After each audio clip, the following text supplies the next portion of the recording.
मित्रों, एक बहुत संक्षिप्त बात करनी थी। आयु जो हो गई है उसमें बहुत लंबा लंबा लिखना कई बार आलस लगता है, इसलिए मैंने सोचा बात ही कर लूँ। पहली बात तो ये है कि अभी के जो भी राजनीतिक दल हैं, आधुनिक राज्य की संरचना में राजनीतिक दलों का लक्ष्य ही सत्ता पाना है। सत्ता पाना स्वयं में एक बड़ा पुरुषार्थ भी है, उसकी ऐसी निंदा नहीं करनी चाहिए। पता नहीं कब से किन बदमाशों के द्वारा ये प्रचार हो गया कि सत्ता पाना यानी राज्य के शीर्ष पद पर जाकर स्वधर्म का निर्वाह करना, राजधर्म का पालन करना, कर्तव्य का पालन करना, ये कोई घटिया चीज़ है, जिसमें ये निहित है कि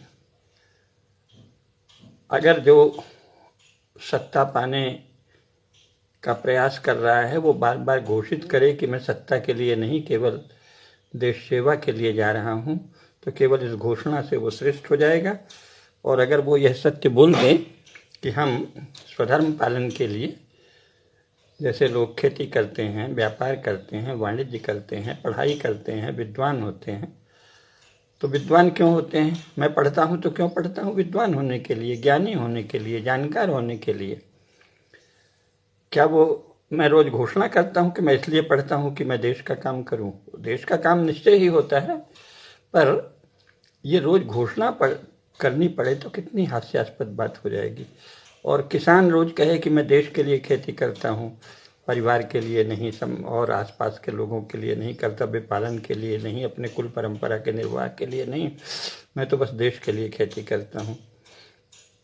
और व्यापारी कहे कि मैं देश के लिए व्यापार करूं, तो इससे पाखंडियों और मक्कारों का एक बहुत बड़ा समूह बन जाता है।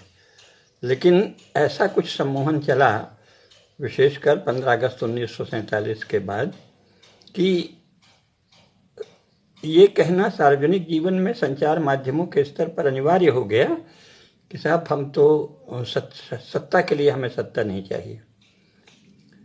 और दूसरी ओर ये भी है कि राजनीति मत करो। और विचित्र बात है, किसी भी बात में कहेंगे इसे राजनीति मत करिए, तो जो अगर राजनीति करना इतनी गंदी चीज़ है तो राजनीतिक दलों पर प्रतिबंध लग जाना चाहिए और किसी को राजनीतिक कार्य करना ही नहीं चाहिए। उसकी भी कोई विधि निकाल लो कि अमुक अमुक परीक्षा देने पर ये कार्यपालिका का प्रमुख होगा, क्योंकि कार्यपालिका के बाकी सब पद जो हैं, विभागीय पद और जो कार्यपालिका की प्रमुख सेवाएं हैं, भारतीय प्रशासनिक सेवा और भारतीय पुलिस सेवा, वो तो परीक्षा से होती हैं। तो अगर राजनीति इतनी गंदी चीज़ है तो आप लोग दबाव बनाइए कि ये घोषित करो कि राजनीतिक दल पर प्रतिबंध लगे, राजनीति करना बंद हो, क्योंकि ये गंदी चीज़ है, और परीक्षा से लोग नेता बनना करें। कुल मिला के ये तो खैर विनोद हो जाएगा। मेरा कहना यह है कि भारत में इस समय जो वैचारिक अराजकता और बौद्धिक अराजकता है, इस पर चिंतन करना चाहिए। ये बहुत ही दीनहीन दशा हो गई है और सर्वसाधारण से ये अपेक्षा नहीं करनी चाहिए कि वो इस पर मनन करेगा, बल्कि जो लोग न केवल जानकार हैं, समर्थ हैं, अपितु इस बात में भी समर्थ हैं कि वो कोई समाज में किसी भी कारण से, किसी जीवन के क्षेत्र में आगे बढ़ने के कारण, समृद्धि के कारण, पद के कारण प्रभाव रखते हैं और साथ ही उनमें देश के प्रति भावना है, तो उनको सबको इस बात पर विचार करना चाहिए कि वैचारिक अराजकता समाप्त हो।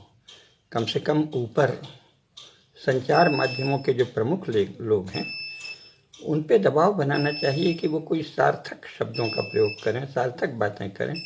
प्रायः इस तरह की निरर्थक बातें करते हैं। और अगर नेता लोग ये कहें कि वो राजनीति कर रहा है तो उस पर भी उनको घेरा जाए संचार माध्यमों के द्वारा, अन्य लोगों के द्वारा, कि भाई ये आप क्या बात कर रहे हैं? अगर राजनीति करना गंदी चीज़ है तो आप भी हट जाइए पार्टी से। कांग्रेस वाले भाजपा के लिए कहें कि राजनीति करना चाहिए, कर रहे हैं, तो आप कहिए कि फिर कांग्रेस को भंग करो। और भाजपा वाले कांग्रेस को कहें तो उनसे भी कहिए कि भंग करो अपनी पार्टी। तो ये निरर्थक बात समाज के सामने क्यों फैलाई जा रही है? इस पर चिंतन मनन होना चाहिए और एक वातावरण बनना चाहिए। लेकिन इससे भी अधिक महत्वपूर्ण बात यह है कि जरा ध्यान से देखिए इस पर हम विस्तार से बाद में बात करेंगे, आज अभी समय कम है, कि वस्तुतः 15 अगस्त 1947 को विभिन्न राष्ट्रीय समूहों में नैतिकता का, संवाद का, आपसी शील का और प्रज्ञा का एक उच्च स्तर था, और धीरे धीरे वो स्तर नीचे होता गया है हर जगह। यानी गांधी जी, जवाहरलाल नेहरू या उनके विरोध में बाद में लोहिया आदि की जो भाषा है, जयप्रकाश नारायण की जो भाषा है, जो आपस का संवाद है, जो देश में उनका एक दूसरे से टकराव या विरोध हो तो भी उसे व्यक्त करने की जो भाषा है, और उनके जीवन का जो व्यवहार है, उसको देखिए तो अच्छा है, संतोषप्रद है, जैसा उस समय समाज का था। इसके बाद क्रमशः घटते गए हैं। यानी आज डॉक्टर हेडगेवार या गुरु गोलवलकर जी से तुलना करें तो संघ में उस स्तर का कोई नहीं है। गांधी जी और जवाहरलाल नेहरू और सुभाष चंद्र बोस और सरदार पटेल से तुलना करें तो कांग्रेस में वैसा कोई नहीं है। क्रांतिकारियों से अगर तुलना करें तो इस समय तो कोई क्रांतिकारी है ही नहीं, क्योंकि आखिर इस समय भी क्रांतिकारिता की आवश्यकता तो है ही है, पर उसका क्या स्वरूप होगा ये कोई नहीं जानता। अंग्रेजों को भगाना ही एकमात्र क्रांतिकारिता थी, और ये जो अंग्रेजों की नकल वाला ढांचा चल रहा है, इसको नष्ट करना क्रांतिकारिता नहीं है। ये बात अगर फैल गई तो फिर वो क्रांतिकारिता को लेकर भी विचार विहीनता की स्थिति है, ये मानना चाहिए। और उससे भी बड़ी बात यह है कि कैसे निरर्थक बात है। जैसे गांधी जी राष्ट्रपिता हैं, ये न तो संविधान में कहीं अंकित है, न कोई राजकीय घोषणा है, और किसी नेता ने कह दिया कि वो राष्ट्रपिता हैं, फादर ऑफ द नेशन कहा, फिर राष्ट्रपिता कह दिया। फादर का अर्थ तो ये ईसाइयों की भाषा है, चाहे जिसको फादर कह देना, जो थोड़ा बड़ा हुआ और थोड़ा बॉस टाइप हुआ, अथवा किसी चर्च का एक प्रमुख पादरी है तो उसको फादर कह दिया, ये इसके फादर हैं, वो उसके फादर हैं। Father of sociology, father of economics, father यानी प्रमुख व्यक्ति या प्रमुख प्रवर्तक भी कहते हैं। पर प्रवर्तक वस्तुतः तो कोई प्रवर्तक होता नहीं है। ज्ञान का प्रवर्तक केवल ब्रह्मा जी हैं और कोई प्रवर्तक नहीं। बाकी सब उसी की किसी एक शाखा की यथा बुद्धि कोई चर्चा करते हैं। इसलिए ये फाउंडर नाम की तो भारत में, हिंदू समाज में कल्पना नहीं है, कोई फाउंडर नहीं है। धर्म का संस्थापक स्वयं ब्रह्मा जी हैं, स्वयं भगवान हैं। पृथ्वी के रक्षक स्वयं विष्णु हैं, क्योंकि ये विष्णु पत्नी है पृथ्वी। तो मनुष्यों के पास केवल इतना बन जाता है कि अपने कर्तव्य का पालन करें, अपने स्वधर्म का पालन करें, और राजाओं का काम है कि वो राजधर्म का पालन करें। तो ये भाषा ही भारतीय समाज में अनुपस्थित है। लेकिन मुख्य बात यह है कि जो स्तर नीचे लगातार चला गया है, अखबारों में भी देखिए पत्रकारों को कहाँ पर अड़ कर दिए हैं। गणेश शंकर विद्यार्थी हैं, माखनलाल चतुर्वेदी हैं, उसकी तुलना में बाद के जो बड़े बड़े नाम भी बनते हैं उनका क्या स्तर है, प्रभाष जोशी का ही क्या स्तर है, बहुत ही निम्न स्तर है पत्रकारिता में। और जो जिनके नाम ही बदनाम है उनकी तो अभी बात ही नहीं कर रहे हैं, हम तो जिनका नाम है उनके लिए कह रहे हैं।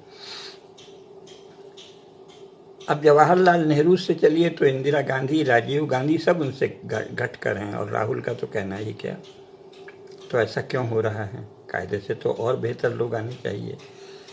और जनसंघ में भी जो उसके संस्थापक थे वो बहुत बड़े अध्येता लोग थे। उसके बाद अटल जी, दीनदयाल जी, फिर डॉक्टर मुरली मनोहर जोशी जैसे अध्येता रहे। लेकिन धीरे धीरे उसका स्तर तो हल्का ही होता गया है। भाजपा का स्तर, स्वयं अटल जी ने गांधीवादी समाजवाद जैसी निरर्थक बकवास करके राजनीति में एक हल्की पदावली चला दी। कोई मजबूरी होगी, उस पर बात नहीं कर रहे हैं। इसके बाद सबका साथ सबका विकास, जाहिर है कि ये वैचारिक दृष्टि से कुछ भी द्योतित नहीं करता और खूब चल गया। इसका अर्थ है कि राजनीति में भी वैचारिक स्तर पर लगातार गिरावट आई है, अक्षमता बढ़ी है, और लोक जीवन के व्यवहार के अन्य क्षेत्रों में भी बढ़ी है। तो विचार का विषय ये होना चाहिए कि समाज में श्रेष्ठ स्तर कैसे रहता है, उसकी कोई चर्चा नहीं हो रही। मान लिया है कि समाज कोई स्थिर चीज़ है और समाज तो बस है, और समाज में कोई विदेशी आ जाए, कोई दमन करता आ जाए, कोई अधर्मी राजा आ जाए, कोई कुशिक्षा को फैलाने वाला, शिक्षा के नाम पर अज्ञान फैलाने वाला शासक आ जाए, फिर भी समाज समाज ही रहता है। समाजों के शील और प्रज्ञा में भी उत्थान पतन होते हैं, उत्कर्ष और अपकर्ष होता है, गिरावट और ऊंचाई होती है। उसके क्या कारण होते हैं? उसकी कारण मीमांसा पहले विद्वान लोग करते थे, जिन्हें ब्राह्मण कहते हैं, वो करते थे, आचार्य करते थे। अब ये कोई मीमांसा नहीं है। जो आजकल के आंतेल या इंटेलेक्चुअल कहलाते हैं, वो वस्तुतः यदि भारतीय दृश्य देखें और यूरोपीय दृश्य देखें तो भी दोनों ही कसौटियों पर उसमें से अधिकांश मूर्ख हैं, जड़ हैं, अपवादों की बात नहीं कर रहे हैं। वो जैसे उनको कोई चीज़ दे दी गई है, तरह तरह की समाजशास्त्री ढांचे और अवधारणाएं दे दी गई हैं, उसी पे काम कर रहे हैं। उन्होंने कहा स्त्रीवाद, दलितवाद, कुछ भी आ जाए, जैसे कि विवेकहीन, बुद्धिहीन, जड़मती, थोड़ी सी बुद्धि में अनुसरण कर रहे हैं, कोई विचार ही नहीं है। समाजवाद शब्द चल गया, मूल लोकतंत्र में समाजवाद नहीं था, फिर समाजवाद आ गया, फिर कह दिया पहले से ही समाजवाद था। समाजवाद कितनी बीभत्स, कितनी विकृत, कितनी भयंकर, कितनी घृणित, कितनी पैशाचिक, कितनी नीचता से भरी चीज़ है, कोई बहस ही नहीं, सब समाजवादी हैं। डॉक्टर लोहिया भी अपने को समाजवादी कहना पड़ा, तो क्यों कहना पड़ा? क्या भारतीय समाज तो उस समय समाजवाद शब्द को जानता ही नहीं था। तो इसका अर्थ है कि जो राजनेता लोग हो रहे हैं वो समाज से संवाद नहीं करते, वो आपस में कुछ जो अंग्रेजी पढ़े लिखे लोग हैं उनसे ही बात करते हैं। वो कोई, यद्यपि मैं डॉक्टर लोहिया के बहुत निकट था तो मैंने देखा कि उनके संबंध हमारे श्रेष्ठ महात्माओं से भी थे, शंकराचार्यों से थे। प्रभुदत्त ब्रह्मचारी तो उनको परम आत्मीय मानते थे, परम घनिष्ठ मानते थे, अत्यंत आत्मीय। लेकिन फिर भी, और संवाद करते थे दोनों। मेरे सामने भी कई बार प्रभुदत्त ब्रह्मचारी और डॉक्टर लोहिया की बातचीत हुई, बड़ी आत्मीयता से हुई। करपात्री जी से तो हुई, तो करपात्री जी ने तो लोहिया को मना कर दिया। उन्होंने कहा देखो तुमसे समाजवाद नहीं सीखेंगे, जयप्रकाश नारायण तुमसे ज़्यादा जानता है, उससे मेरी बात भी हो गई है, उसका लिखा मैंने पढ़ भी लिया है, तो मुझे समाजवाद मत सिखाओ। लेकिन बात हुई ना, और वो डॉक्टर लोहिया ने सुना और चुप रहे, मुस्कुराते रहे। ये स्तर है। करपात्री जी ने कहा लोहिया से कि राम मनोहर तुम मुझे समाजवाद मत सिखाओ, तुम अभी नए हो, अधकचरे हो, और वो मुस्कुराते रहे। ये स्तर है, विद्वानों के प्रति ये सम्मान है। और अब क्या है? अब तो अगर विद्वान नेताओं के संपर्क में ना आए या उनके थोड़ी खुशामद नहीं करे तो कोई मतलब ही नहीं विद्वत। चलो उसको नहीं, समाज में भी उसे ही जानते हैं जिसे सरकार ने कोई पद दे दिया है, पुरस्कार दे दिया है। कवियों का भी ये हो गया है कि कौन कौन सा सम्मान प्राप्त हुआ है, कविता कैसी है, श्रेष्ठ है, इसका कोई अब निकष भी नहीं बचा सिवाय इसके कि उनको फलाना पद मिला है, ये सम्मान मिला है, वो सम्मान मिला है, भारत भारती मिला है, और कोई भी निराला सम्मान मिला है, तो रांगे राघव सम्मान मिला है, तो मैथिली शरण गुप्त सम्मान मिला, सरकारों के द्वारा कोई सम्मान मिला है। तो इतना सरकार पर आश्रित भी होते जा रहे हैं और सत्ता में जाने को घटिया भी बता रहे हैं। तो ये वैचारिक अराजकता की दशा कैसे समाप्त हो, एक, और इससे भी बढ़कर इस पर चिंतन हो कि समाज का शील, समाज का आचरण, समाज का स्तर कैसे बनता है। और जब समाज का स्तर घटता है तो कैसे हर क्षेत्र में गिरावट आती है। विद्वत्ता में प्रायः गिरावट आ रही है। कोई बड़ा दार्शनिक 15 अगस्त 1947 के बाद उस स्तर का नहीं हुआ जैसे इसके पहले हमारे पास बड़े दार्शनिक थे। कोई राजनीति शास्त्री और समाज शास्त्री तो हुआ ही नहीं, उच्च स्तर का छोड़ दीजिए, मध्य मार्ग का भी, मध्यम स्तर का भी। और राजनेता भी लोकमान्य तिलक की तुलना में गांधी हल्के हैं और गांधी की तुलना में बाद के सारे कांग्रेस के नेता हल्के हैं। ये क्या चल रहा? श्री अरविंद, लोकमान्य तिलक, स्वयं गांधी जी, लाला लाजपत राय, क्या स्तर था और उसके बाद क्या स्तर बचा? तो इसका अर्थ है कि समाज का स्तर ही केंद्र है, वही सार है, वही मर्म है, वही प्रधान है। समाज का स्तर गिरेगा तो विद्या, राजनीति, खेती में भी कोई बड़ा किसान ऐसा रहा होगा, लेकिन ऐसा उसको शक्ति नहीं बची कि वो विरोध करे कि आप ये संकर बीज, संकर पशु, संकर गाय ये सब क्यों ला रहे हैं। उनके पास शक्ति नहीं रहने दी गई, अन्यथा परंपरागत किसान तो मार डालता आपको। लेकिन वो कैसे मारे, उसको आप फांसी दे देंगे और बदनाम कर देंगे कि देशद्रोही।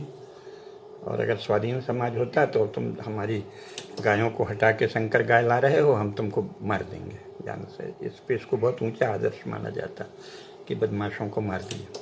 लेकिन अब स्वयं राज्यकर्ता बदमाशी करते हैं। राज्यकर्ताओं ने इतनी बदमाशी की, इसका जैसा चाहिए वैसा प्रखर विरोध भी नहीं हुआ, और धीरे धीरे हर पार्टी का, राजनीति का हर क्षेत्र में स्तर नीचे गिरता गया। इसकी पराकाष्ठा ये है कि लोग गांधी के सामने गोडसे को गिनाने लगे। अरे भाई, गांधी से घोर असहमति है, उनके शील से कुछ बातों में असहमति है जब से पता चला, लेकिन पहले तो पता भी नहीं था स्त्रियों वाला पक्ष। और बाकी उनकी भाषा देखिए, उनका स्तर देखिए, उससे गोडसे का क्या लेना देना। गांधी से तुलना करनी है तो सावरकर से करो, तो आप गोडसे से तुलना कर रहे हैं। किसी से किसी की भी तुलना कर देंगे, ये क्या हो रहा है। और दूसरी ओर कम्युनिस्ट हैं जो कहते हैं कि गांधी हम शर्मिंदा हैं, तेरे कातिल जिंदा हैं, और सरकार उनको पकड़ के गिरफ्तार भी नहीं करती, इसको अच्छा मानते हैं। भाई, जो कह रहा है कि हम शर्मिंदा हैं कि तेरे कातिल जिंदा हैं, वो घोषणा कर रहा है कि हम हत्याकांड करेंगे और उन सब लोगों को मारेंगे जो गांधी से असहमति रखेगा, उसकी हत्या कर देंगे। तो वो तो निश्चित रूप से, सिद्ध रूप से, प्रामाणिक रूप से अपराधी है, हिंसक है, भयंकर अपराधी है। ऐसा संगठन, ऐसी पार्टी, ऐसे कार्यकर्ताओं को तत्काल बंदी बनाकर जेल में डाल देना चाहिए। समाज में हिंसा फैला रहा है, नागरिकों के मौलिक कर्तव्य की अवहेलना कर रहा है, राष्ट्रीय एकता और अखंडता को बाधित कर रहा है, कॉमन ब्रदरहुड यानी समान भाईचारे को बाधित कर रहा है। इन सब प्रश्नों पर वो लोग जो संवेदनशील हैं, जिज्ञासु हैं, देश का हित चाहते हैं और जिनमें सामर्थ्य भी है, कुछ तप भी है, उनको सोचना चाहिए। शेष बातें फिर से करेंगे 2-4 दिन के भीतर समय लेकर। आज अभी एक छोटा सा ये कथन कहना था मुझे। नमस्कार।